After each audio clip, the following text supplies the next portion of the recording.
बिस्मिल्लाहिर्रहमानिर्रहीम, अस्सलाम वालेकुम। मैं हूं जावेद इकबाल और आप देख रहे हैं प्रोग्राम शहर दस्तूर।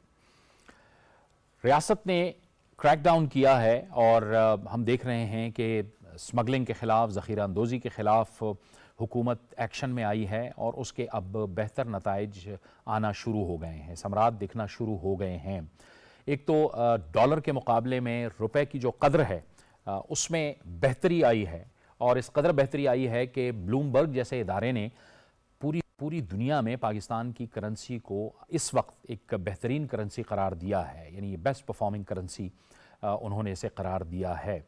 क्योंकि हमने देखा था कि बिल्कुल डॉलर जो है वो बेलगाम हो चुका था और दिन ब दिन इसकी कीमत में इजाफा हो रहा था रुपए के मुकाबले में। फिर जाहिर है कि हुकूमत और रियासत ने यह फैसला किया कि इसकी स्मगलिंग को रोका जाए, क्योंकि बारहा जो साबिका हुकूमत हैं इस बात के हवाले से बताती रही हैं और इसकी निशानदही करती रही हैं कि पाकिस्तान से डॉलर जो है स्मगल होकर अफ़गानिस्तान जाता रहा। फिर जाहिर है जो एक्सचेंज कंपनीज़ थी उस हवाले से भी एक्शन नज़र में आया और जो बॉर्डर थे वो भी बंद हुए और डॉलर की स्मगलिंग के हवाले से बड़े सख्त एक्शंस लिए गए। उसके माशी जो असरात सामने आए, अब उसकी वजह से माशी जो अशारियाँ हैं वो भी बेहतर हो रहे हैं। हम देख रहे हैं कि एक तो बैनुल-अक़वामी मार्केट में जो ऑयल की कीमत है, तेल की कीमत है, उसमें कमी हुई है और साथ में जो हमारे यहाँ एक्शन हुआ है उसके नतीजे में अब हुकूमत ने पेट्रोलियम मसनूआत की कीमतों में कमी की है। अगरचे कि अवाम तवक्को रखते हैं कि मज़ीद कमी की जाए, लेकिन बहरहाल एक फ़ैसला हुआ है, कीमतें कमी हुई है, कीमतों में कमी हुई है। दूसरी जानिब FBR भी मुतहर्रिक है। FBR ने जो पहली सहमाही है इसमें जो एक हदफ मुकर्रर किया हुआ था उससे ज़्यादा टैक्स इकट्ठा किया है, तो ये भी एक अच्छी खबर है पाकिस्तान की मईशत के लिए। दूसरी तरफ ज़ाहिर है पाकिस्तान अपने जो दीगर ऑप्शंस हैं उनको भी देख रहा है CPEC की शक्ल में।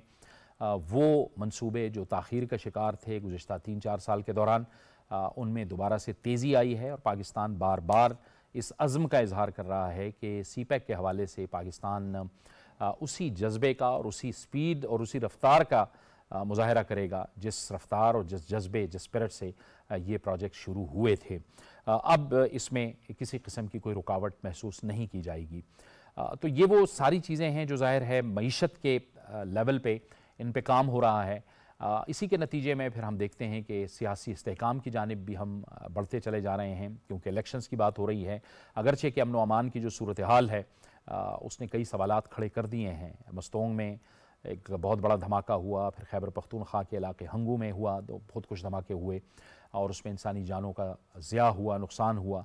तो बहरहाल रियासत और अवाम ने भी ये फ़ैसला किया है कि दहशत गर्दी को हर सूरत में जड़ से उखाड़ा जाएगा। इस आज़म का बार बार इआदा किया जा रहा है और हमारे कानून नाफिज करने वाले जो इदारे हैं वो भी मुतहर्रिक दिखाई देते हैं।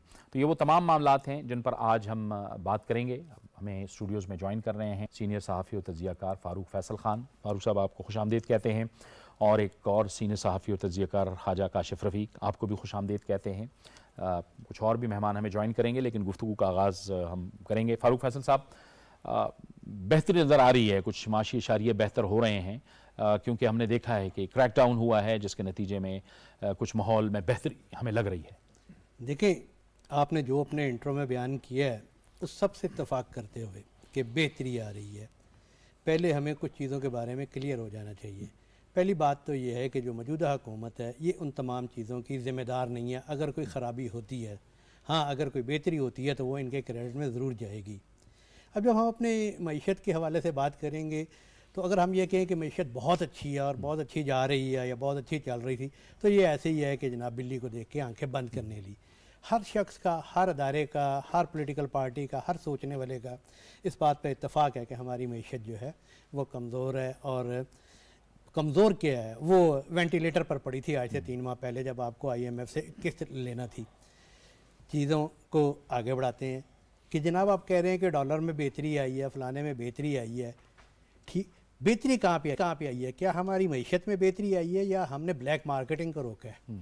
कि जो प्रॉब्लम ज़्यादा आ रहा था वो ये था कि जो मुनाफाखोर है, जो सट्टेबाज है, उसने जब ये देखा कि तमाम एडमिनिस्ट्रेशन जो है और तमाम हुकूमती मशीनरी जो है और तमाम अदारे जो हैं वो हुकूमत साजी की तरफ लगे हुए हैं, जोड़ तोड़ में लगे हुए हैं, जलसा जुलूस हो रहा है, अदम इस्तेकाम है, तो उन्होंने खूब दिल भर के जो है ना वो इस चीज़ को लूटा। अब जब थोड़ी सी हम देखते हैं कि सियासी मामलात में बेहतरी आई है। बेहतरी क्या ऐसी है कि हैजान खेजी जो है ना वो ख़त्म हुई है। एक तो वो एक नेचुरल कानूनी भी एक रास्ता है कि सियासी जमातें दायरे अब नहीं है, बेयकीनी की कैफियत थी तो फ्री फॉर ऑल हुआ था। अब जाके लोगों को ये पता लगा, आवाम को ये पता लगा कि हो सकता है फरवरी में जनवरी में इलेक्शन हो जाएगा और एक मुंतखब हुकूमत आके सारे मामलात को संभालेगी। जब ये चीज़ सामने आई और फिर इदारों ने बैठ के और हुकूमत ने बैठ के सोचा कि यार इस स्मगलिंग को, इस सारे को रोका जाए, सारी माशी दहशत गर्दी कर रही है, तो उसके नतीजे में कुछ चीज़ें बेहतरी आई है। अब ठीक है, आलमी मार्केट में अगर तेल की कीमत में कमी आई है तो हमारे यहाँ भी कमी आ रही है, लेकिन हमारे यहाँ उस वक्त फ़ायदा होगा जब डॉलर जो है वो ज़्यादा कोई कम अज़ कम 30-40% नीचे आएगा और उसी सूरत मुमकिन होगा जब एक मुस्तकिल हुकूमत, मुस्तहकम हुकूमत जो है एक माशी एजेंडे को लेकर चलेगी। ठीक है, काशिफ साहब आपकी क्या कमेंट होंगे? कुछ तो लूप होल्स जो है हमारे सिस्टम के अंदर भी थे जिनको हमने मेरे ख्याल में टाइट करने की कोशिश की, जिससे बेहतरी हुई, यानी ये वो चीज़ें थी जिन पर हमें हमेशा से फोकस रखना चाहिए था। जवेद साहब बहुत शुक्रिया। देखें, इम्पॉर्टेंट चीज़ ये है कि ये जो मौजूदा सेटअप है सियासी, इनका काम था इलेक्शन करवाना। मईशत को ठीक करने का बेड़ा उठाया था साबका हुकूमत ने, जो पीडीएम की हुकूमत थी। उन्होंने डॉलर को कंट्रोल करना था, उन्होंने डॉलर की ब्लैक मार्केटिंग रोकनी थी, उन्होंने इकॉनमी को ठीक करना था, नहीं कर सके, तस्लीम करना चाहिए। उसके बाद जब ये अमल शुरू हुआ तो इससे पहले एक बड़ी इंपॉर्टेंट मीटिंग हुई कराची में और लाहौर में, चीफ ऑफ आर्मी स्टाफ ने की और कारोबारी लोगों से की। क्लियर मैसेज था कि तमाम लोगों के साथ बिला तफरीक एहतसाब होगा, ज़ख़ीरा अंदोज़ों के खिलाफ कार्रवाई होगी। उसके बाद जब ये काम शुरू हुआ, रियासत ने ये काम करने की शुरू किया, जो कि उनका मैंडेट नहीं था, क्योंकि सियासी हुकूमत तो ये कहती थी कि हमारा काम है, हमें करने दें। जब सियासी हुकूमत ये कहती है फिर करती नहीं है, तो फिर मजबूरन इदारों ने तो इंटरवीन करना है बीच में। उसके बाद से डॉलर नीचे है, तसलसल से सोने का रेट भी नीचे है, दीगर ब्लैक मार्केटिंग की जो सट्टाबाजी थी वो भी ख़त्म होती नज़र आ रही है। इसका मतलब ये है कि अगर यकसू पॉलिसी होगी तो चीज़ें इंप्लीमेंट करेंगी, सिस्टम में जान है। मसला ये है कि जब आप कॉम्प्रोमाइज़ करके चीज़ों को चलाएंगे, पॉलिटिकल लोगों के ऊपर अगर कॉम्प्रोमाइज़ ज़्यादा होंगे और वो पॉपुलर सेंटिमेंट लेंगे कि उन्होंने इलेक्शन में जाना है, वो किसी को डिस्टेबलाइज नहीं कर सकते, तो उसके बाद फिर मार्केट जो है वो फ्री फॉल होकर ब्लैक मार्केटिंग में कहीं चली जाएगी। सो ये जो मामला है रियासत की तरफ से जो किया गया, मैं ये समझता हूँ इससे एक स्टेप और आगे जाने की ज़रूरत है। सिर्फ इस मामले को यहाँ तक ना रखें, जिन लोगों को आप पकड़ रहे हैं उनको आप सज़ा तक लेके जाएं, ताकि लोगों के अंदर एक खौफ, एक डिटरनेस पैदा हो। कि ऐसा ना हो कि लोग ये समझें कि अभी 2-3 महीने का निगरान सेटअप है, 4 महीने का निगरान सेटअप है, जब नई हुकूमत आएगी फिर हम अपनी मर्जी करेंगे, मंशा करेंगे, और ये मर्जी और मंशा के नतीजे में डॉलर 300 से ऊपर गया है। अगर आप सोचिए कि 10 रुपये डॉलर जो है वो 1 महीना या 20 दिन ऊपर रहे तो आपके मुल्क के कर्जे, आपके एक्सपेंडिचर, आपकी चीज़ें किधर चली जाएंगी। सो एक बड़ी इंपॉर्टेंट चीज़ ये ज़रूर ज़हन में रखनी चाहिए कि जो अब काम हो रहा है, ये काम अगर रियासत और निगरान हुकूमत कर रही है तो उनके ज़िम्मे नहीं था। जिनके ज़िम्मे था उन्होंने ये काम नहीं किया, बावजूद इसके कि उन्होंने बुलंदबाग दावे किए, उन्होंने सुहाने ख्वाब दिखाए, और यही का ख्वाब दिखा के तहरीक इंसाफ की हुकूमत टॉपल हुई और पीडीएम की हुकूमत आई। ये रिकॉर्ड पे चीज़ें रखनी ज़रूरी हैं। दूसरी बात ये है कि अगर आपने एक पॉलिसी अडॉप्ट कर ली है, यकसू पॉलिसी अडॉप्ट कर ली है, ये यकसू पॉलिसी मुस्तकिल मिजाजी से फिर इम्प्लीमेंट होनी चाहिए। अगर यही पॉलिसी मुस्तकिल मिजाजी से इम्प्लीमेंटेशन पे रही तो मैं ये समझता हूँ कि डॉलर जो है वो 250 पे आ जाएगा, और अगर डॉलर 250 पे आता है तो आहिस्ता ऐसा ट्रिकल डाउन इफेक्ट आएगा इकॉनमी के ऊपर। इशू ये है कि हम कोई भी चीज़ को अपना करने को तैयार नहीं, हमारे रवैयों में बड़ी सख्त गिरियत आ गई है। हम ये कहते हैं कि अभी कुछ टाइम के लिए आप होल्ड कर लें, पीछे हट जाएं, उसके बाद फिर दोबारा आएंगे, करेंगे। ये मार्केट को खोलना और कारोबारी लोगों का ट्रस्ट बहाल करना, वो लोकल हो या इंटरनेशनल हो, जब तक यहाँ पे कारोबार नहीं चलेगा, पैसा रोलिंग पे नहीं आएगा, लोगों ने जो होल्डिंग की हुई है सोने की शक्ल में, करेंसी की शक्ल में, ज़मीन की शक्ल में, वो होल्डिंग लिक्विडेट होकर जब तक मार्केट में ट्रेड शुरू नहीं होगा, उस वक्त तक इकॉनमी में बाकायदा तौर पे कोई इफेक्ट नज़र नहीं आएगा लोगों को। और इम्पॉर्टेंट सियासी इस्तेहकाम, सियासी इस्तेहकाम के लिए ज़रूरी है कि तमाम सियासी अकाबरीन अक्रॉस द बोर्ड वो बैठे एक टेबल पे, उनसे ये डिसीजन करना चाहिए उन्हें कि इकॉनमी को ठीक करेंगे, पॉलिटिकल स्टेबिलिटी आएगी तो मुल्क आगे चलेगा। अगर हम ज़िद, ख्वाहिश, इंतकाम, बोग्स में पड़े रहे तो आप यकीन कीजिए आप जो मर्जी कर लें, हम गिले शिकवे तो कर लेंगे लेकिन हम इस सिस्टम को मजबूत नहीं कर सकेंगे, क्योंकि सियासत में एक दूसरे को जब आप खींचातानी पे लेके जाते हैं तो आपका जो सिस्टम है वो कमज़ोर होता है। सो इन तमाम चीज़ों के ऊपर मैं समझता हूँ तमाम लीडरशिप ने अच्छी माहौल देखा है, मुल्क में वजारत उज़्मा भी देखी है, तमाम जो काबरीन हैं बड़े बड़े पोर्टफोलियो पे रहे हैं, वो मुल्क के लिए, कौम के लिए, आने वाली नस्लों के लिए उनको बड़ा जो है वो फैसला करना चाहिए।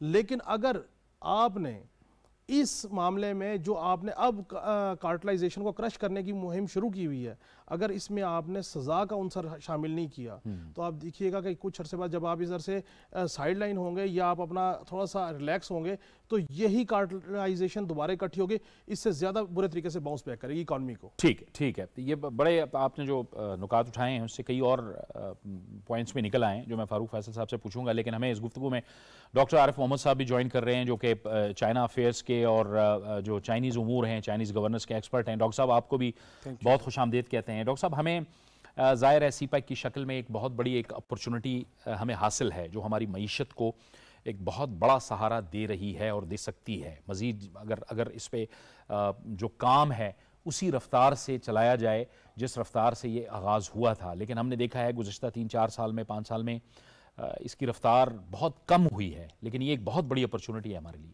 बिल्कुल सही कहा, जैसा कि हमारे यहाँ सियासी माहौल चल रहा है और अफरा तफरी का एक समा है, तो उसमें जो आपका इन्वेस्टर है उसका जो ट्रस्ट है वो डैमेज होता है। और मेरे ख्याल में जो लास्ट 10 इयर्स में जो हमने इनिशियल फ्रूट्स हासिल किए थे सीपैक के थ्रू, और डेवलपमेंट, आपने इंफ्रास्ट्रक्चर बहुत अच्छा बनाया, पावर स्टेशंस आपने बनाया, रोड का अच्छा ग्वादर को आपने बहुत अच्छा, एयरपोर्ट्स की फार्म में, तो वो फ्रूट्स जो हैं उनके बेनिफिट लेने का टाइम था।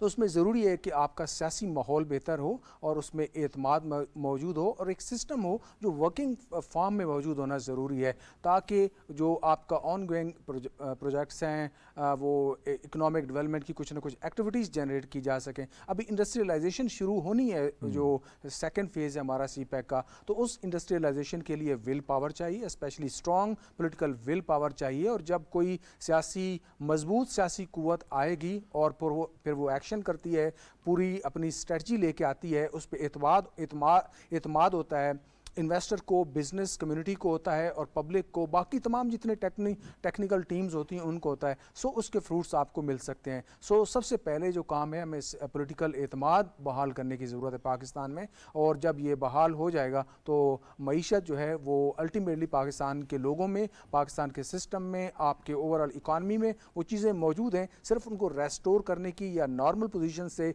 उनको थोड़ा सा फ्यूल दे के अपग्रेड करने की ज़रूरत है। वो इंशाल्लाह सीपैक एक हिस्सा है, बड़ा कंपोनेंट है हमारी इकानमी का, सो इससे बेहतर होने के चांसेस हैं। लेकिन सबसे पहले आपका जो सियासी एतमाद है और मजबूत सियासी हुकूमत का आना बहुत ज़रूरी है। इसमें डॉक्टर साहब चीन ज़ाहिर है मामलात को पाकिस्तान के अंदर हुकूमतों को भी देख रहा होता है कि कौन सी हुकूमत जो बिज़नेस फ्रेंडली, अवाम फ्रेंडली या लोगों के साथ, क्योंकि उसने नवाज शरीफ की हुकूमत को भी देखा, उसने बाद में तहरीक इंसाफ की हुकूमत को भी देखा। तहरीक इंसाफ की हुकूमतें हमने देखा कि वज़रा के कुछ बयानात ऐसे, जो ही उनकी हुकूमत आई उन्होंने बयानात देने शुरू कर दिए कि एक वज़ीर ने कहा कि हम प्रोजेक्ट्स को रीनेगोशिएट करेंगे या हम उसको दोबारा से देखेंगे, नज़रसानी होगी। एक ने कह दिया कि फ़लाँ मोटरवे में इतनी बड़ी करप्शन है। बहुत सी चीज़ें डिस्टर्बिंग भी थी चीन के लिए सारे अरसे में, गुज़श्ता 3-4 साल में। बिल्कुल, जब आप चीनी कम्युनिटी से जो यहाँ काम कर रही है, उनके बहुत सारे यहाँ पे प्रोजेक्ट्स चल रहे हैं, उनके इंजीनियर से, डायरेक्टर से और उनके कंसल्टेंट से जब बात होती है तो सर्टनली उनके अंदर भी ये जो हमारा एतमाद की कमी है ये पाई जाती है। और वो भी चाहते हैं कि कोई एक वन पर्सन या वन इंस्टीट्यूशन होने चाहिए जिसके साथ बातचीत की जा सके, और उस बातचीत के थ्रू आगे जो आपका लाइन ऑफ एक्शन है वो किया जा सके। सो वो वन इंस्टीट्यूशन मौजूद नहीं है जिसके साथ बात की जा सके, और उस वन इंस्टीट्यूशन, क्या वो पॉलिटिकल इंस्टीट्यूशन होगा या कोई और इंस्टीट्यूशन है जिसके साथ बात की जाए, और वो जो भी फैसला हो, जो भी डिसीजन हो, उसको इम्प्लीमेंट किया जाए। क्योंकि हम फैसले बहुत सारे करते हैं, स्टार्ट भी करते हैं, इनिशिएटिव भी लेते हैं, प्रोजेक्ट्स भी स्टार्ट करते हैं, लेकिन वो उनकी तकमील नहीं होती, जिसकी वजह से इन्वेस्टर को भी नुकसान होता है और ओवरऑल हमारी जो इकोनॉमिक एक्टिविटीज़ हैं या इकोनॉमिक एक मोमेंटम होता है उसकी स्पीड भी कम होती है। तो हमें सबसे पहले वन इंस्टीट्यूशन को डिफ़ाइन करना चाहिए जो इस तमाम तर जो इन्वेस्टमेंट का प्रोसेस है इसको एग्जीक्यूट करे। उसके लिए वन विंडो ऑपरेशन होना चाहिए और वन विंडो के थ्रू फिर इन्वेस्टर्स आएँ और उनका एतमाद बहाल हो और फिर वो सरमायाकारी लेके आएँ, और जब वो साफ ज़ाहिर उनका जो गिवन टाइम है रिटर्न्स का उनको हासिल होंगे तो वो पाकिस्तान की जो मईशत है उसमें भी कंट्रीब्यूट कर सकेंगे। तो अभी तक जो सूरत हाल नज़र आती है उसमें एतमाद की कमी है और इन्वेस्टर्स के अंदर सिक्योरिटी के इश्यूज़ भी हैं और उनकी इन्वेस्टमेंट की सिक्योरिटी के इश्यूज़ भी हैं। तो और वो जब तक कोई मजबूत सियासी हुकूमत नहीं आती तो ये मसाइल हल नहीं होंगे। ठीक है, उसके लिए एक फैसिलिटेशन काउंसिल का क़याम अमल में आया है, उस पर हम बात करते हैं। लेकिन इस वक्त हमें इस गुफ्तगू में टेलीफोन लाइन पे ज्वाइन कर रहे हैं माहिर माशियात जनाब डॉक्टर खाकान हसन नजीब। डॉक्टर साहब बहुत शुक्रिया। डॉक्टर साहब, जो प्रोग्राम की हमने इब्तिदा में बात की थी और जिसकी बुनियाद हमने रखी थी वो इस बात पे थी कि एक ज़ाहिर है रियासती क्रैकडाउन हुआ, उसमें हम देख रहे हैं कि रुपया जो है वो तगड़ा हो रहा है और ब्लूमबर्ग जैसा इदारा भी अब कह रहा है कि पाकिस्तान की जो करेंसी है वो बेहतर परफॉर्म कर रही है। आपको लगता है कि ये जो एक्शंस हुए हैं उसके नतीजे में कुछ मामलात हमारे बेहतरी की जानिब गए हैं, जिसकी वजह से अभी हम देख रहे हैं कि कुछ पेट्रोलियम मसनूआत की कीमतों में भी कमी हुई है? एक तो ज़ाहिर है इम्पैक्ट बैनुल-अक़वामी मार्केट का भी है इसमें। बिस्मिल्लाहिर्रहमानिर्रहीम जावेद साहब, always good to be on your program. तो पहली बात यह है कि जिसको आपने कहा कि क्रैकडाउन हुआ है और बहुत से लोग इसको इसी तरह समझ रहे हैं। देखिए, एक एडमिनिस्ट्रेटिव एनफोर्समेंट की जा रही है इस चीज की कि पाकिस्तान में दो मार्केट्स हैं, एक इंटरबैंक मार्केट है और एक पाकिस्तान ओपन मार्केट है जो फॉरेन एक्सचेंज की है। एक तीसरी मार्केट क्रिएट हुई थी जो कि एक इरेगुलर इलिसिट मार्केट थी, जिसको आप ग्रे मार्केट कह सकते हैं। उस ग्रे मार्केट का ये असर था कि वो ड्राइव कर रही थी डॉलराइजेशन इन द इकोनॉमी। तो कोशिश ये की गई है कि writ of the state exert की जाए, उस रिट ऑफ द स्टेट के थ्रू पाकिस्तान की जो इलिसिट मार्केट थी उसको कर्व किया गया है। उसकी वजह से जब डॉलराइजेशन का जो ट्रेंड है वो रिवर्स हुआ है, जो सेंटिमेंट है वो रिवर्स हुआ है, तो आपने ये देखा कि पाकिस्तान की जो करेंसी है उसने 12% ओपन मार्केट में और पाकिस्तान की जो इंटरबैंक मार्केट है उसमें तकरीबन 6% जो है स्ट्रेंथ आई है। इसके साथ साथ एडमिनिस्ट्रेटिव मेजर्स जो स्मगलिंग पे और होर्डिंग पे लिए, अगेन इलिसिट एक्टिविटीज, तो ये एक नेसेसरी मेजर्स थे और इनको कंटिन्यू करना जरूरी है। इससे आपकी जो इंपोर्टेड इन्फ्लेशन है उसको थोड़ी सी संभालने में मदद मिल रही है। आपकी जो फॉरेक्स मार्केट है उसमें लिक्विडिटी बेहतर हुई है, बिकॉज इवन जो ओपन मार्केट के प्लेयर्स हैं वो इस वक्त इंटरबैंक में सेलिंग कर रहे हैं। ये एक ओवरऑल तनाजुल है जिसमें इस वक्त पाकिस्तान की एक्सचेंज रेट रिजीम जो है वो वर्क कर रही है। पर अगर आप इससे आगे देखिए तो जो जरूरी चीजें हैं वो ये हैं कि अब हम थोड़ा सा लिक्विडिटी, यानी कि जो डेट्स आने हैं हमारे, जो फ्लो इन होना है उसको, एक्सपोर्ट्स को, रेमिटेंसेस को, जब तक इन पे काम करेंगे तो ये तकवीयत जो है ये बढ़ती चली जाएगी। और एक आखिरी चीज कह दूं जावेद साहब कि जो हमारा इस वक्त एक्शन ऑन स्मगलिंग है वो भी बहुत लाजिम और मलजूम है कि उसको भी कंटिन्यू किया जाए और इन सब एडमिनिस्ट्रेटिव मेजर्स को स्ट्रक्चरल मेजर्स के साथ स्ट्रेंथन किया जाए। जैसे हम कह रहे हैं कि एक्सचेंज कंपनीज को भी बेहतर काम करने के लिए कॉर्पोरेटाइज करेंगे। So you know this is the overall picture that is emerging currently. ठीक है डॉक्टर साहब, आप ये फरमाइएगा कि ये जो डॉलर की कदर में कमी आई और रुपया तगड़ा हुआ, इससे हमारा जो अदायगियों का तवाज़ुन है उस पर भी कुछ फर्क पड़ेगा? अदायगियों के तवाज़ुन के लिए तो बहुत जरूरी ये है करनी है, अब जो हमारी बोरोइंग होनी है, हमें तकरीबन 24.5 अरब डॉलर चाहिए इस साल। तो उसमें से 11 अरब डॉलर जो हैं वो तो आ रहे हैं हमारे रोल ओवर्स, बाकी जो रकम है वो हमें जमा करनी है। उसमें 3-3.5-4 अरब डॉलर आई थिंक आ चुका है। बाकी हमने रकम world bank, ADB, IDB, commercial loan, financing जो हमारी जनीवा में बात हुई, जो प्रोग्राम लोन्स अवेलेबल हो सकते हैं, ये सारा काम जो है ये अब वो काम है अगर हम करेंगे तो हमारी जो अदायगियां हैं वो मीट होंगी। ये भी याद रखिए कि हमें 4 से 5 अरब डॉलर अपने करंट अकाउंट को अभी संभालने के लिए और चाहिए।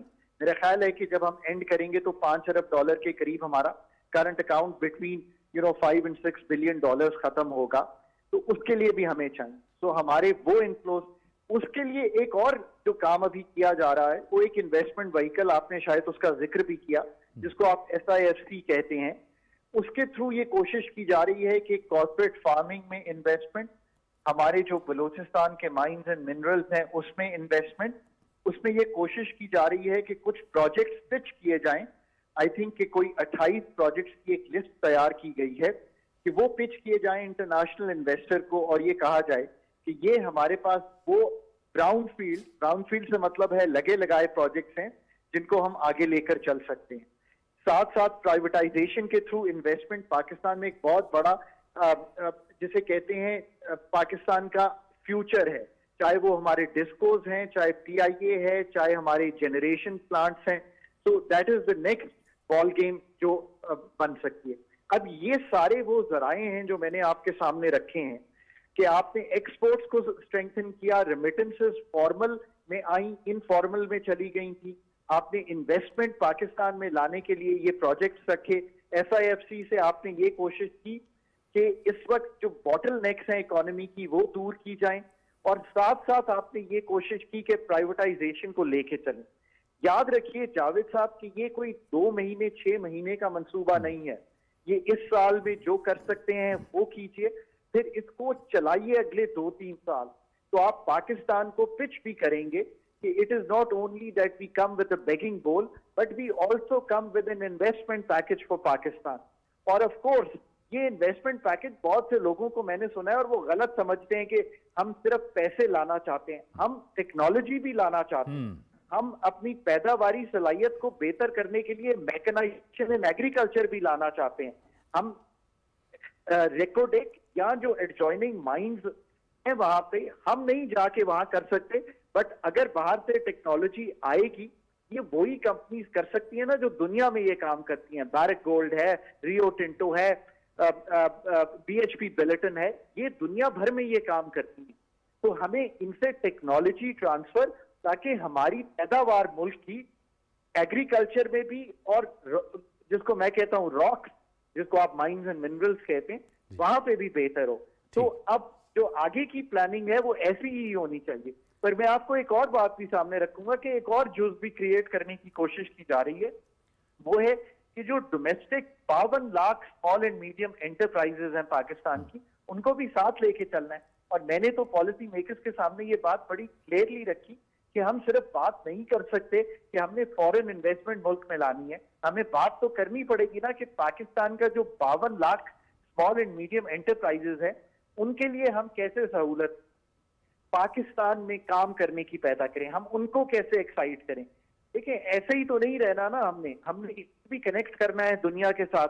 सिर्फ वियतनाम अपनी जो ग्लोबल वैल्यू चेन का पार्ट बना है तो उसने एक बहुत बड़ी एक्सपोर्ट क्रिएट की साउथ कोरिया को, तो व्हाई नॉट पाकिस्तान की जो हर इंसान है उसकी पैदावारी सलाहियत बेहतर करनी है, पाकिस्तान की मैन्युफैक्चरिंग की पैदावारी सलाहियत बेहतर करनी है। पहले मैंने मादनियात और एग्रीकल्चर की बात की, अब मैं आपसे ये कह रहा हूं कि हमें ये काम भी करना है। ये काम अगले 5 साल पे मुहित होगा, अभी तो इसका एक आगाज है, पर आगाज जो है अब चूंकि स्प्रेड हो गया है इन सब चीजों में, तो बहुत ही this is the hard work that Pakistan will have to do. पैसे लाना, डेट लाना ये तो आसान काम है, पर जो चीज मैं आपके सामने रख रहा हूं ये असल में मुश्किल काम है। आई रियली होप कि SIFC इतनी, जिसे कहेंगे आप अपने अंदर कंपेटिटिवनेस, सलाहियत, प्रोफेशनलिज्म पैदा करेगा कि वो ये सारे काम कर सके। अच्छा डॉक्टर साहब, ये एक जो हम बात करते हैं, अभी कुछ दिन पहले हमारे मिनिस्टर कॉमर्स ने भी कहा कि डॉलर जो है वो 240-50 तक भी आ सकता है, 240-250 तक, यानी इसकी बात हो रही है। ये क्या हमारी ख्वाहिश लॉजिकल है? Javed sir, being a smart policy maker, मैं रुपए की कदर पे इतना कमेंट नहीं करता, पर मैं ये कहता हूं कि अगर IMF का 30 सितंबर का रिव्यू कामयाब होता है, ये बहुत जरूरी है। और इसके लिए चलें एक और, मतलब नेगेटिव बात करना तो आसान होता है, पर मैं एक पॉजिटिव चीज सामने रखता हूं। 2000 के करीब का टारगेट था, एक इंडिकेटिव टारगेट IMF के साथ FBR का, हमने उसको 41 अरब से सरपास किया और 2041 अरब के करीब हमारी कलेक्शन हुई है। तो एक टारगेट हमने 30 सितंबर का मीट किया। लेट्स होप कि बाकी सारे टारगेट्स मीट हो रहे हों। हमारे सामने अभी नंबर आना शुरू हो जाएंगे। अगर आईएमएफ का रिव्यू कंप्लीट होता है, आईएमएफ के 720 मिलियन डॉलर आते हैं, एडजॉइनिंग पैसे उसके साथ साथ क्रिएट होते हैं, तो रुपया मुस्तैद हो सकता है, ये बात दुरुस्त है। पाकिस्तान की रेमिटेंस फॉर्मल चैनल में आती है, पाकिस्तान की एक्सपोर्ट जो है वो थोड़ी सी डिप कर गई हैं, वो वापस पिक करते हैं, तो जो रुपए का इस्तेहकाम है अलॉन्ग विद द फैक्ट कि जो हमने इस वक्त मेजर्स किए हैं हम उनको कंटिन्यू करते हैं, तो ऐसा हो सकता है। बट ये भी याद रखिए कि जिसको हम रियल इफेक्टिव एक्सचेंज रेट कहते हैं, पाकिस्तान का अब वो जो है वो बहुत करीब जा रहा है अपने इक्विलिब्रियम के। सो जो स्ट्रेंथनिंग हुई है वो आपके सामने है। अब ये जो बाकी लिक्विडिटी और बाकी जो फ्लोज हैं इन पे डिपेंड करेगा, पर ये याद रखिए कि इन दी एंड पाकिस्तान की पैदावारी सलाहियत और जो स्ट्रक्चरल इश्यूज हैं उनको जब तक हम रिमूव नहीं करते, आप उतनी स्ट्रेंथ रुपी में नहीं देख सकते जो आई नो के लोग देखना चाहते हैं। बिल्कुल, बहुत बहुत शुक्रिया, बहुत बहुत शुक्रिया डॉक्टर खाकान हसन नजीब। तफसील से बताइए कि इस वक्त जो माशी अशारियाँ हैं वो किस जानिब जा रहे हैं, सरे दस्त जो है वो बेहतरी महसूस की जा रही है। बात वही जो काशिफ साहब भी कर रहे थे और डॉक्टर साहब ने भी यही कही कि ये तो अभी इस वक्त इंतज़ामी फ़ैसले हैं जो लिए जा रहे हैं, लेकिन इसको हमने सिंक करना है स्ट्रक्चरल फ़ैसलों के साथ कि उसके बाद भी हुकूमत आए तो वो तसलसल रहे, वो एक्शंस का तसलसल रहे। ये नहीं कि ज़ाहिर है एक्शन हो गया फारूक फैसल साहब, इसके लिए एक जो सियासी हुकूमत होगी उसकी भी एक विल पावर की ज़रूरत होगी और उसको अब ये करना होगा। हाँ, वही हम पहले भी बात कर रहे थे कि एक मुस्तकिल सियासी जो है हुकूमत वही इन सब चीज़ों को लेके आगे चल सकती है। डॉक्टर साहब ने बहुत खूबसूरती से आपको बयान कर दिया। टर्मिनोलॉजीज़ जो है ना वो हमेशा बहुत अच्छी लगती हैं, ज़ाहिर है कि एक बैरूनी ज़बान में होती हैं, और जो बंदा इस सब्जेक्ट को नहीं समझ रहा होता या वो समझ रहा होता है कि यार ये अंग्रेज़ी की इतनी इतनी बड़ी इस्तिलाहात जो है ना, ये हमारी कोई बेहतरी की चीज़, कोई चीज़ें बेहतर हो रही हैं। डॉक्टर साहब ने बहुत खूबसूरत अंदाज से बताया कि हमें 25 अरब डॉलर चाहिए सालाना, जिनमें से 10 से 12 अरब डॉलर जो है वो रोल ओवर हुए हैं, यानी कि जो हमारे कर्जे थे जो हमने अदा करने थे वो मौखर हो गए हैं। 4 से 5 अरब डॉलर जो है उनका इंतज़ाम हो गया है, वो भी कर्ज़ की सूरत में है, और बाकी भी जो है वो कर्ज़ ही है। तो गोया कि हमें हर साल 25 अरब डॉलर जो है अगर हम इसी तरह चलते रहे कि जनाब रोल ओवर हो गया, फ़लाने से मांग लिया, फ़लाने से मांग लिया, तो अगले साल हम क्या करेंगे। ये जो इलेक्शन का पीरियड है, ये जो निगरान हुकूमत है, ये सारा एक ब्रीदिंग स्पेस है, क्योंकि पिछली जो हुकूमतें थीं, पिछला जो टर्नओवर था पार्लियामेंट का, उसमें 2 हुकूमतें आईं, मुख्तलिफ ख्याल हुकूमतें आईं, एक दूसरे पर इल्ज़ाम तराशी करते रहे, कौन सच्चा कौन झूठा इसका फ़ैसला तो इलेक्शन करेगा। लेकिन एक आम आदमी के तो अफेक्ट हुआ, वो इमरान खान के दौर में भी अफेक्ट हुआ, वो उसके बाद वाले भी दौर में भी अफेक्ट हुआ। एक सीधी सादी एक आम आदमी की बात है कि भी जब आप खसारे में जा रहे हैं तो आपको क्या करना चाहिए। करना यही चाहिए कि जब आप अपने घर को देख लें, आप अगर छोटी सी ऑर्गेनाइजेशन चला रहे हैं, वो अगर खसारे में जा रही है तो उसमें आप करते ये हैं कि अपने अखराजात कम करते हैं और आमदनी बढ़ाने की कोशिश करते हैं। हमारे यहाँ दोनों चीज़ें अभी ऐलान तो किया जा रहा है, एहसास भी किया जा रहा है कि अखराजात कम करने हैं, आमदनी बढ़ानी है, लेकिन कोई ठोस इकदाम जो हैं वो सामने नहीं आ रहे। अच्छा, फिर आप आमदनी कैसे बढ़ाएंगे। आपने टैक्सेस से आमदनी बढ़ानी है ना, या आप ज़राअत में तरक्की करेंगे या आप इंडस्ट्री में तरक्की करेंगे। ज़राअत में भी है कि अब आप दूसरी तरफ देख रहे हैं, जब ये पाकिस्तान मार्ज़ वजूद में आया तो एक ज़रई मुल्क था, 70% आबादी जो है इसकी ज़राअत से मुंसलिक है, वो सारी अपनी ज़रई ज़रूरियात वहीं पर पूरी करते हैं, यानी कि 30 से 35% आबादी की खुराक की ज़रूरत पूरी करनी होती है, वो भी पूरी नहीं होती। अच्छा जी, आप कारोबार कैसे करेंगे, इंडस्ट्री कैसे करेंगे। आप बताएं ना कि अगर आपने एक्सपोर्ट करनी है 330 पे तो ब्लैक में चला गया था, चलिए आप 290 पे आ गया डॉलर, 290 पे एक सरमायाकार या एक इंडस्ट्रियलिस्ट 290 पे वो करे, 80 रुपये यूनिट पे वो इंडस्ट्रियल ये बिजली इस्तेमाल करे, 331 रुपये पे वो या 324 रुपये पे वो डीजल और पेट्रोल यूज़ करेगा, तो वो कमाएगा कैसे, ऐसे रियासत को कैसे देगा, रियासत ये सारी चीज़ें कैसे उतारेगी। पाकिस्तान शायद वो वाहिद मुल्क है जहाँ पर कोई भी कारोबारी शख्स जो है इस वक्त अगर कर्ज़ लेना चाहे तो मेरा ख़्याल है 25 से 28% शरह सूद पे, तो कोई कारोबार ऐसा नहीं है मासवाए मंशियात के कि जिसमें इतना मुनाफे का हो। तो ये वाली हुकूमत भी लेकिन वो कारोबार तो नहीं है, वो तो लानत है, वो तो जाहिर है। मैं तो वो तो सीधी सी बात कर रहा हूँ कि 28% दुनिया भर में कोरोना शरोना ये सब चीज़ें हुई, 9/11, उसके बाद जब चीज़ें कम आई तो दुनिया भर में जो शरह सूद 0% पे आ गया, 1% पे आ गया कि रियासतों ने पैसे दिए हैं अपने कारोबारी लोगों को, हमारे आम यहाँ लोगों को। सरमायाकारी के लिए रुकावटें भी होती थी। काशिफ रफ़ीक साहब, आप खुद चूँकि ये सारे ये इन बीट्स को कवर करते रहे हैं, आपको पता है इन्वेस्टर आता है, उसके सामने रेड टेपिज्म होती है, मसाइल होते हैं। फैसिलिटेशन काउंसिल जो है ये एक बहुत बड़ा इदारा बना और ये इसी बुनियाद पे बना कि आपके जो सरमायाकार आते थे वो तहफ़्फ़ुज़ात का इज़हार करते थे कि हमें उन हर्डल से, उन रुकावटों से गुजरना पड़ता है। अब अगर पॉलिटिकल हुकूमत आती है, यकीनन जो सियासी हुकूमत आएगी उसके लिए भी हालात कोई इतने आसान नहीं हैं, बहुत बड़े मुश्किल हालात हैं, मुश्किल माशी हालात हैं, मुश्किल फ़ैसले करने होंगे, लेकिन कम अज़ कम इस हवाले से कोई बेहतरी आप महसूस करेंगे? देखिए जावेद साहब, मैंने जो बात की थी ना यकसू पॉलिसी की, ये उसी के शाखसाने हैं सारे, जो भी स्टेप लिए गए हैं ये उसी के शाखसाने हैं। देखें, जब आप इन्वेस्टर को कहेंगे कि आप आएँ अपना प्रोजेक्ट लेके हमारे पास आएँ, हम आपको यकीन दिलाते हैं 34 या 44 जितने भी महकमे हम उनसे आपको NOC लेके देंगे, आपकी फ़ाइल कहीं रुकेगी नहीं, आपको इंडस्ट्री लगाने में कोई हर्डल क्रिएट नहीं होगी, तो लोग आना शुरू हो जाएंगे। लेकिन ये फैसिलिटेशन काउंसिल या फैसिलिटेशन सेंटर जो वन विंडो ऑपरेशन के तहत काम कर रहा है, इसमें उनको लोकल बिजनेसमैन को भी ऐड करना चाहिए।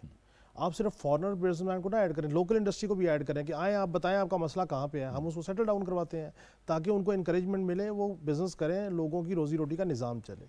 लेकिन असल इशू यहाँ पे ये है कि जिस वक्त आप एक पॉलिसी ड्रा कर लेते हैं, आने वाली हुकूमत कहती नहीं जी वो पॉलिसी ठीक नहीं थी, उस शख्सियत की सोच ठीक नहीं थी, उसे कॉन्सिक्वेंसेस ठीक नहीं थे, वो आके उस पॉलिसी को चेंज कर देते हैं और उसके ऊपर अपना एक माइंड अप्लाई करते हैं, जिसकी वजह से प्रॉब्लम आता है। इसीलिए जो मैं बात करता हूँ कि मईशत के ऊपर बैठ के तमाम सियासी अकाबरीन को गुफ्तगू करनी चाहिए। और मैं ये समझता हूँ कि अगर सिर्फ हम एक बात कर लें, जिस तरह हमने बहैसियत रियासत और हमने बहैसियत पाकिस्तानी ये तय कर लिया हुआ है कश्मीर पाकिस्तान की शहर रह गए, उसके बगैर पानी का मामला हमारा सेटल नहीं हो सकता। आप तय कर लीजिए कि CPEC हमारी मईशत की शहर रह गए। अगर हम CPEC को माशी शहर करार दे देते हैं और तमाम के तमाम लोग इस बात पे कंसिस्ट हो जाते हैं, तो हमारा बिज़नेस जो है बहुत जल्दी एलिवेट हो जाएगा। कि हमने करना क्या है, हमने फैसिलिटेशन देनी है। आप ईरान से चीज़ें लें, आप उज़्बेकिस्तान लेके जाएं, आप अफ़गानिस्तान से चीज़ें लें, आप ईरान लेके जाएं, हम तो फैसिलिटेशन कर रहे हैं। हमारा लोकल ट्रेड बूस्ट करेगा, हमारा रोड का मैकेनिज्म बूस्ट करेगा। आप रोड, जब आप देखें बाई रोड आप कोयटा से ग्वादर तक जाते हैं और आप उसको, उसमें जितने लोगों को रोज़गार मिलता है, आपका चीज़ें एलिवेट होती हैं। यानी कि जो असल में बंदा, जो वो लोग जो प्रॉब्लमेटिक है, मईशत जिनके लिए प्रॉब्लमेटिक है, मजदूर तबका, वो एलिवेट होगा। लेकिन प्रॉब्लम यहाँ पे ये है कि हमें ये बात समझनी चाहिए, जो हमारी माशी शाहराग है CPEC, उसको डिस्टर्ब करने के लिए इंटरनेशनल फोर्सेस इधर इंसर्जेंसीज कर रही हैं। वो किसी ना हीले बहाने से, कभी सियासी अदम इस्तेहकाम के चक्कर में, कभी इंटरनेशनल लॉबिंग के चक्कर में, कभी बुनियादी हकूक़ के चक्कर में, कोई ना कोई करके, ताकि ये जो प्रोजेक्ट है ये बिल्कुल कंप्लीट होके ऑन गोइंग एग्जीक्यूशन में ना चला जाए।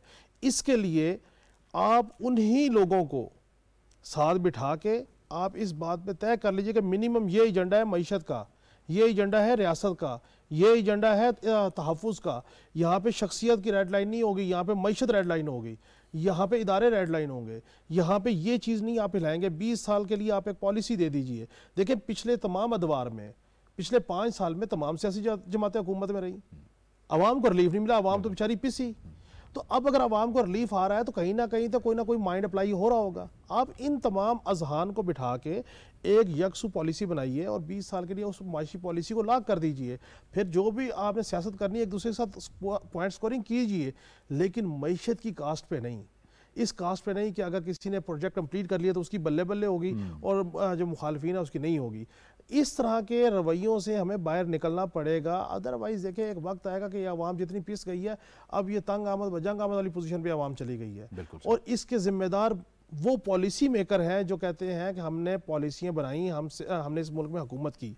एक आखिर में जुमला में बोल दूँ, हमें किरदार भी दिखाना चाहिए।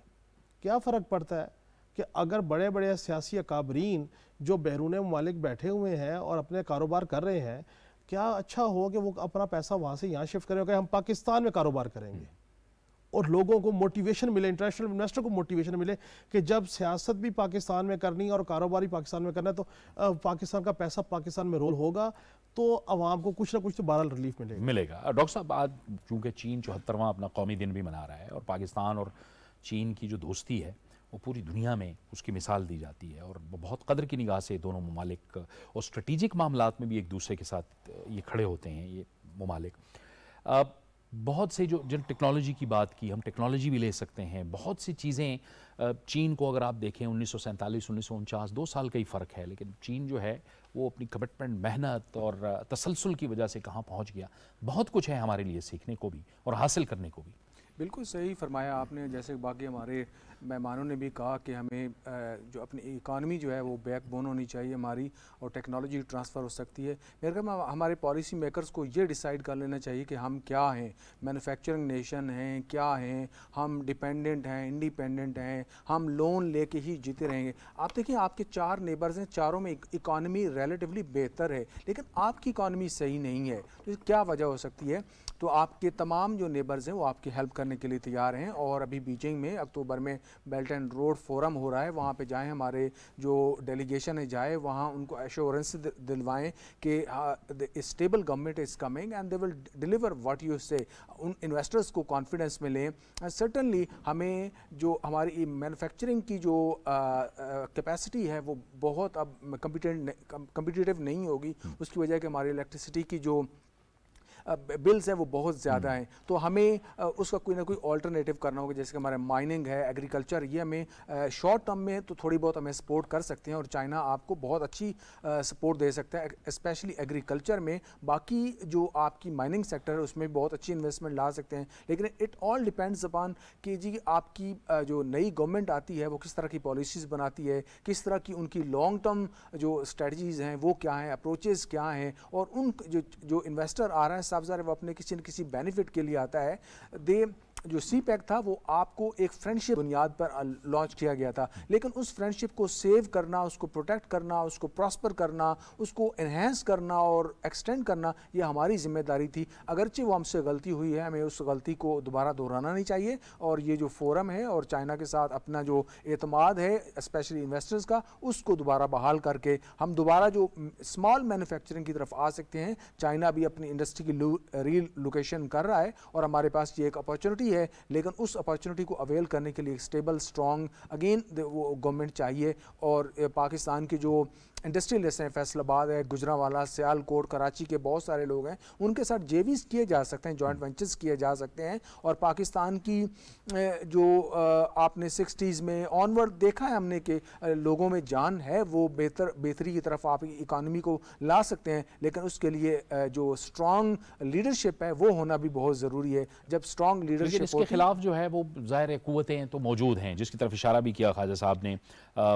BRI तो ठीक है, वो तो एक बड़ा प्रोजेक्ट है, लेकिन CPEC के हवाले से जाहिर है ये जो इस वक्त हम देख रहे हैं, एक बार फिर जो है लॉ एंड ऑर्डर की सिचुएशन पैदा करने की कोशिश की जा रही है, और चीनी बाखबर है इस पूरे खित्ते में जो डिस्टेबलाइजिंग फैक्टर है। बिल्कुल सही आपने फरमाया। देखिए जंग इंसान की फितरत में है, शरारत इंसान की फितरत में है, वो करता रहेगा, वो करता आया है। सो ये कंपटीशन की एज है, इसमें आपने compete करना है और अपने स्ट्रेटजिक जो वैल्यूज़ हैं, जो अप्रोचेस हैं, उनको फॉलो करना है कि आपके लिए स्ट्रेटजिकली इंपॉर्टेंट क्या है, वैल्यूएबल क्या है, लॉन्ग टर्म में, शॉर्ट टर्म में, वो आपने डिसाइड करना है।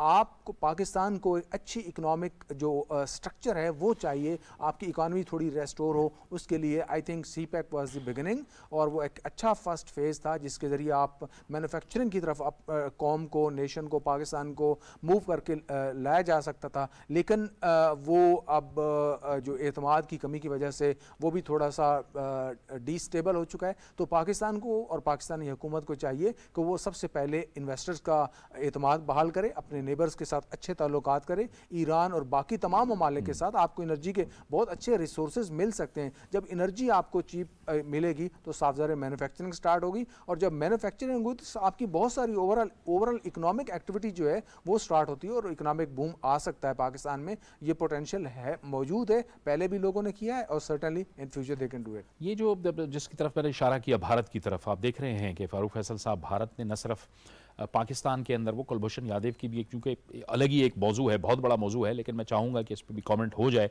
तो बेहतर है, क्योंकि मौजू के साथ है। पाकिस्तान स्टेबिलिटी की तरफ जाता है, लेकिन एक बार फिर उसको डिस्टेबलाइज करने की कोशिश की जाती है। अब पाकिस्तान में तो वो कर ही रहा था, इस खित्ते में तो वो शैतानी कर ही रहा था, लेकिन अब तो कनाडा के अंदर जो सिखों का कत्ल किया, 2 सिख कत्ल हो गए खालिस्तान तहरीक वाले, और अब वहाँ पे भी एक सूरत है। पूरी दुनिया और यूरोप, अमेरिका अब ये कह रहा है कि भारत जो है वो इस मामले में कनाडा के साथ ताउन करे। मैं जावेद साहब एक चीज़ की वजाहत करना चाहूँगा, आपने इस गुफ्तगू से चाइना के हवाले से, जो 2 साल बाद मार्ज़ वजूद में आया, तो हमें एक चीज़ को जो है मद्देनज़र रखना चाहिए। कंपैरिजन तो करना चाहिए, लेकिन उन हालात का भी कंपैरिजन करना चाहिए। चाइना उन हालात से नहीं गुजरा जिन हालात से पाकिस्तान गुजरा। पाकिस्तान को मार्ज़ वजूद में आते ही अपनी बका का मसला दरपेश हो गया था, और वो ज़ाहिर है कि जिस सब कॉन्टिनेंट से, जो बड़ी रियासत से वो अलग हुआ था, और उसको अपनी बका का मसला अपने से 7 गुना बड़ी रियासत से था। और इसी तरह दूसरी सरहद की तरफ अफ़गानिस्तान गो के मुस्लिम मुल्क था, लेकिन वो भी उस वक़्त जो उसके भी और इंडिया के दोनों आपस में मिल के, तो मार्ज़ वजूद में आते ही पहले दिन से ही जो है हमें हर किस्म की दहशतगर्दी, माशी दहशतगर्दी का शिकार होना पड़ रहा है। वो अब दुनिया बदल गई है, दुनिया आगे बढ़ गई है। अब दुनिया जो है वो मार्केट इकॉनमी की तरफ चली गई है। इंडिया एक बड़ी इकॉनमी है, बड़ी ताकतें जो है उसकी तरफ देखती हैं कि यार हमारा सौदा जो है, हम जो चीज़ प्रोड्यूस करेंगे वो यहाँ पर ज़्यादा बिकेगा, यहाँ पे ज़्यादा मुनाफा आएगा। लेकिन उसी गलतफहमी में दुनिया की मार्केट को कैप्चर करने में, आपने बजा कहा कि अब जो उन्होंने कनाडा में भी वही किया, क्योंकि इंडिया में एक मल्टी मज़ाहिब की और लिंग्विस्टिक एक मुल्क, और वहाँ पे कई तहरीकें चलती हैं आज़ादी की। तो ये बिल्कुल हमारे साथ पंजाब में चल रही थी खालिस्तान की तहरीक जो है, और सिख भाइयों की। तो कनाडा में एक बड़ी तादाद में है, वो पार्लियामेंट में भी मौजूद है, वहाँ पे उनकी आवाज़ ज़्यादा मौसर है, और वहाँ पे वो अपना मरकज़ बेस बना के जो है वो अपनी तहरीक चला रहे थे, जिसको निशाना बनाया गया, जो हर तौर पर बैनुल-अक़वामी क़वानीन की जो है वो भारत ने खिलाफ वर्जी की है, और उसको उसके कॉन्सिक्वेंस फेस भी करने पड़ेंगे।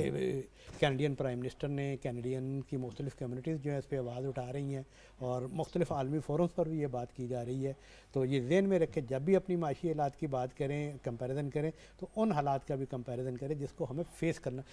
हमारी कमियां, हमारी कोताहियां अपनी जगह पे नहीं, लेकिन वो कंपैरिजन की बात हम नहीं कर रहे थे। हम तो ये उस पे इस कॉन्टेक्स्ट में कहना चाह रहे थे कि हमें सीखने का बहुत कुछ है। डॉक्टर साहब, आप सीखने मैं ये कहना चाह रहा, देखिए जो पाकिस्तान और इंडिया के रिलेशंस हैं, सिमिलर वे में इंडिया और चाइना के सेम रिलेशंस हैं, लेकिन उनकी ट्रेड में कोई फ़र्क नहीं आता, बल्कि उनकी जो बायलैटरल ट्रेड है उसमें बूम आता है। उसमें बेशक वहाँ जिस तरह की भी एक्सट्रीमिस्ट गवर्नमेंट आ जाए, ट्रेड में कोई कमी नहीं आती। तो हमारा फोकस इकानमी, ट्रेड, बिजनेस और ये होना, मैन्युफैक्चरिंग होनी चाहिए। जब हम इन चीज़ों पर फोकस करेंगे, और जो एक्सटर्नल कंडीशंस हैं, हालात हैं, फोर्सेज हैं, वो हमें डिस्टर्ब करने की कोशिश करती रहेंगी। वो पहले भी हुआ है, कोई ऐसा नहीं है, लेकिन हमें जो आपका लार्जर, नोबल, बिगर गोल है उसको आपको अचीव करना है। हाँ, मकसद कहने का ये था कि हमें एक मौका हाथ आया है कि भारत जो कुछ यहाँ पे कर रहा था, अब वो उसने फ्रेंचाइज कर दिया, उसने अब आलमी फ्रेंचाइज में चला गया है अब वो, इसीलिए अब दुनिया भी आवाज़ उठा रही है। लिहाजा ये एक मौका है कि भारत का ये चेहरा भी दुनिया के सामने रखा जाए प्रोएक्टिव डिप्लोमेसी के जरिए। देखिए जावेद साहब, बात ये है कि मैं तो इंतज़ार में था कि